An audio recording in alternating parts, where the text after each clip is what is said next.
تو آج جناب ان کی گود میں جا کر بیٹھ گئے ہیں اور پاکستان کو ایک گہرے کھڈے میں جا کے انہوں نے گرانے کی کوشش کی ہے۔ لیکن ناظرین ایک بات ضرور ہوئی ہے کہ یہ لوگ کم از کم ننگے ہو گئے ہیں۔ پاکستان کے وزیر اعظم عمران خان صاحب کو میں خراج تحسین پیش کرتا ہوں اور میں زندہ باد کہتا ہوں عمران خان صاحب کو کہ پاکستان کے جتنے دشمن تھے جو آج تک اوپن نہیں ہوئے تھے، جو چھپے ہوئے تھے، جن کا چہرہ دکھنے میں کوئی اور تھا لیکن اندرونی طور پہ وہ پاکستان کے دشمن تھے، ان کو کم از کم پاکستان کے وزیر اعظم عمران خان صاحب نے بالکل سر عام ننگا کر کے رکھ دیا ہے۔ آگے کچھ ذمہ داریاں ریاست کی ہوتی ہیں، ریاست کا کام بنتا ہے، جو ریاست کے بڑے ادارے ہیں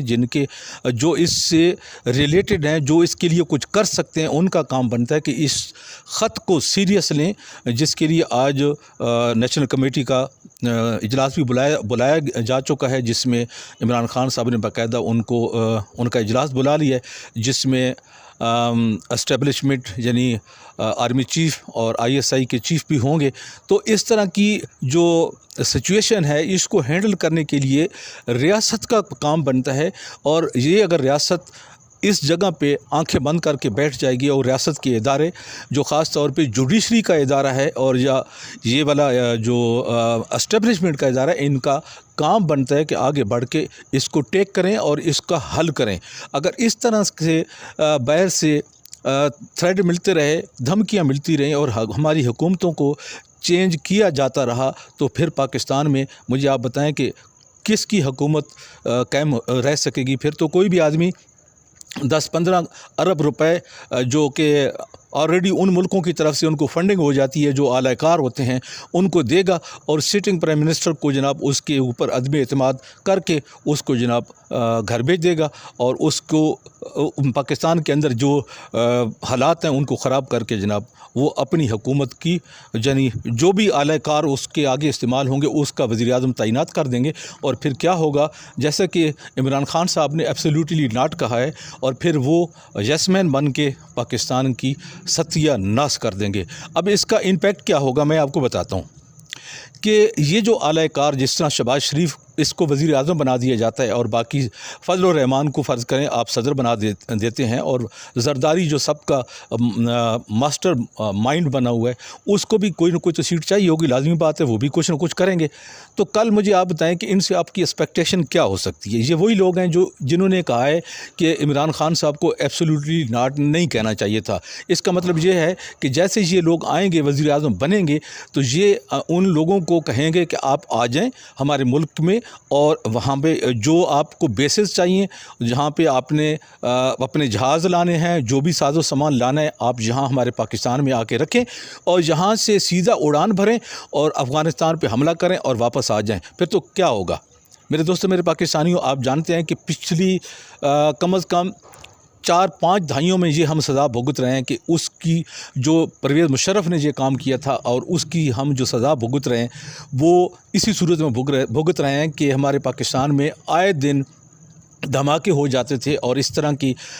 جو ہے مسائل پیدا ہو گئے تھے، اور بڑی مشکل سے خدا کر کے ہمارے پاکستان کی آرمی نے ان چیزوں کا مقابلہ کیا اور پھر جا کے ہم سکون سے ہوئے۔ یہ دوبارہ پھر سے شروع ہو جائیں گے۔ آپ میری بات یہ نوٹ کر لیں ڈائری پہ کہ اگر یہ وزیر اعظم بن جاتا ہے شہباز شریف اور یہ جو گروپ اس ٹائم اعلی کار بنا ہوا ہے، سہولت کار بنا ہوا ہے، ان غیر ملکی جو اسٹیبلشمنٹ کے جو اعلی کار بنے ہوئے ہیں جن کا مقصد یہ ہے کہ پاکستان کو ڈسیبل کر کے پاکستان کے وزیر اعظم کو گھر بھیج دیا جائے اور پھر اپنی مرضی کا وزیر اعظم لا کے اپنی مرضی کی ہر بات منوائی جائے، تو لہٰذا یہ لوگ جب آ جائیں گے تو پھر اس طرح کا سلسلہ دوبارہ بھی شروع ہو جائے گا۔ پھر میں پوچھتا ہوں میرے دوستوں، میرے پاکستانیوں، آپ جانتے ہیں اس بات کو، کس آدمی کو نہیں پتہ کہ شاہ فیصل کو کس نے قتل کروایا؟ کون نہیں جانتا کہ جناب صدام کو کس نے قتل کروایا؟ کون نہیں جانتا کرنل قذافی کو کس نے قتل کروایا؟ کون نہیں جانتا کہ لیاقت خان کو کس نے قتل کروایا؟ کون نہیں جانتا کہ ذوالفقار علی بھٹو کو کس نے قتل کروایا؟ کون نہیں جانتا کہ ضیاء الحق صاحب کو کس نے قتل کروایا؟ اب یہی اسی طرح کا ماحول جس طرح عمران خان صاحب نے اپنے جلسے کے دوران یہ بات کی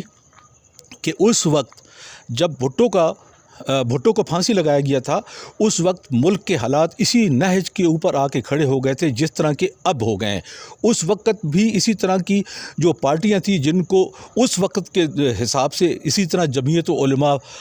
فے جو ہے اس کو کور کر رہی تھی اور اس کی ہیڈنگ کر رہی تھی،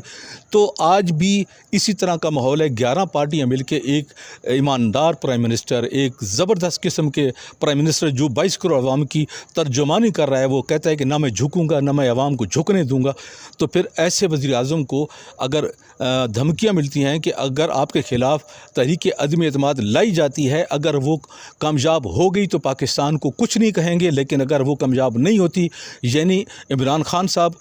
حکومت کو کنٹینیو کرتے ہیں، تو پھر آپ کے لیے بہت بڑے مسائل پیدا ہو سکتے ہیں۔ اس قسم کے اگر کسی ملک کے وزیر اعظم کو تھریٹ ملتے ہیں، ان کو دھمکیاں ملتی ہیں، تو پھر اس کے بعد ریاست کا کام بنتا ہے، ریاست کے جو بڑے ادارے ہیں جو اس سے کنسرن ہیں، ان کا کام بنتا ہے کہ وہ اس چیز کو ٹیک کریں اور اس چیز کا جواب دیں، اور اپنے حکومت جو ہے اس وقت کی حکومت ہے، چاہے وہ کوئی بھی حکومت ہے، اس کے ساتھ ریاستی اداروں کا کام بنتا ہے وہ کھڑی ہو کے بات کرے۔ اس لیے میرے دوستو، میرے پاکستانیوں، یہ ویڈیو مجھے کرنی پڑی۔ میں سمجھتا ہوں کہ اس وقت عمران خان صاحب کو اگر ہٹایا گیا تو پاکستان کی جو کوئی رہی کھئی تھوڑی سی کوئی عزت ہے وہ بالکل ملیہ میٹ ہو سکتی ہے، اور یہ چور جو پاکستان کے بالکل گرد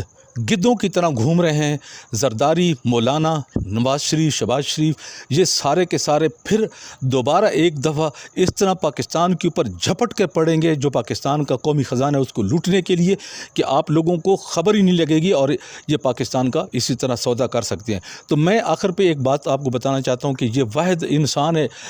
وزیر اعظم عمران خان صاحب، جنہوں نے ان سب چوروں کو ایک ایک کر کے ننگا کر دیا، ایک ایک سوراخ سے نکال کے ننگا کر دیا۔ آج آپ نے دیکھ لیا کہ MQM متحدہ قومی موومنٹ کراچی والی جو پارٹی ہے، جو شروع دن سے ہر پاکستانی جانتا ہے کہ یہ وہ لوگ ہیں جو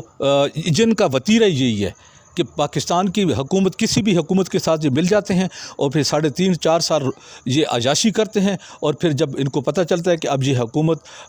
کا 1 سال رہ گیا، پھر کوئی نہ کوئی چھوٹی موٹی وجہ بنا کے یہ اس سے دور ہو جاتے ہیں، اس سے علیحدہ ہو جاتے ہیں۔ تو یہ ان کا باقاعدہ طور پہ ایک وتیرہ بن چکا ہے۔ حالانکہ میں آپ کو بتا چکا ہوں ان کا جو سٹیٹس بنتا تھا وہ وزیر اعظم عمران خان صاحب کے ساتھ کھڑے ہونے کا بنتا تھا، لیکن افسوس، حد افسوس اس بات کا ہے کہ یہ وہ لوگ ہیں جو عمران خان صاحب کی کیٹیگری کے لوگ ہی نہیں ہیں، یہ وہ لوگ ہیں جو پاکستان کی سلبیت کے دشمن ہیں۔ تو زندہ باد عمران خان صاحب۔ میں آخر پہ عمران خان صاحب کو خراج تحسین پیش کرتا ہوں کہ آپ رہیں یا نہ رہیں، آپ ہمارے وزیر اعظم ہوں گے، اور آپ رہیں یا نہ رہیں، آپ نے جو کر دکھایا ہے یہ ساری رہتی دنیا تک انشاءاللہ پاکستان کی تاریخ میں سنہری حروف کے ساتھ اس کو لکھا جائے گا، اور ہر پاکستانی کے دل میں جو آپ کی قدر بڑی ہے ان چند مہینوں میں، وہ شاید کسی پاکستان کے لیڈر میں قائد اعظم محمد علی جناح کے بعد نہیں بڑھی۔ اس لیے میں سلام پیش کرتا ہوں عمران خان صاحب کو، اور سلام پیش کرتا ہوں اس کی دیدہ دلیری کو، جس نے آ کر کم از کم 1 ملین کے لگ بھگ اسلام آباد کا وہ جلسہ تھا، ان لوگوں کے سامنے آ کر اپنی عوام کو اعتماد میں لیا اور یہ سب کچھ بتا دیے۔ میرے دوستو، میرے پاکستانی، امید کرتا ہوں آپ لوگوں کو ویڈیو سمجھ آ چکی ہوگی۔ ویڈیو سننے کا بہت شکریہ۔ اللہ حافظ۔